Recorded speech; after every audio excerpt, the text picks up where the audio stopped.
گوشت کے شوقین حضرات ذرا احتیاط کریں، آج کل چونکہ گدھوں کی شامت آئی ہوئی ہے، اور اسلام آباد میں خاص طور پر ترنول کے علاقے میں اگر کوئی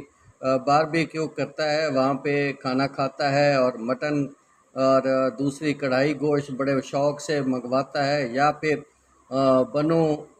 جو ہے پلاؤ کھاتا ہے، تو وہ ذرا احتیاط کرے، کیونکہ کل جو ہے وہ فوڈ اتھارٹی نے ایک بڑا چھاپا لگایا اور 25 من گدھے کا گوشت برآمد کیا ہے، اور ساتھ ساتھ دلچسپ بات یہ ہے کہ 50 سے زائد زندہ گدھے بھی انہوں نے دھر لیے ہیں، اور اب ان زندہ گدھوں کا کیا بنے گا اور وہ کہاں پہنچیں گے؟ ان کی کھالیں تو پہلے ہی بڑی قیمتی ہیں، اوپر سے اب گوشت بھی جو ہے وہ اس طریقے سے کھلایا جا رہا ہے۔ لاہور کے بعد اسلام آباد میں یہ بڑی کارروائی ہے، اور پتہ نہیں اب تک وہ بتا رہے تھے کہ کافی مقدار میں اور کافی تعداد میں گدھوں کا گوشت وہ کھلا بھی چکے ہیں۔ تو ذرا احتیاط کیا کریں، گوشت کھاتے ہوئے ذرا چیک ضرور کر لیا کریں کہ کہیں پھر آپ کسی گدھے کے حساب میں تو نہیں آ گئے۔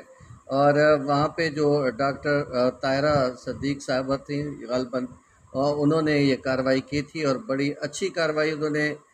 کی، اور اس طریقے سے انہوں نے اتنی بڑی مقدار میں یہ گوشت جو ہے وہ پکڑا ہے، اور ساتھ ساتھ ایک غیر ملکی شہری کو بھی موقع سے گرفتار کیا ہے۔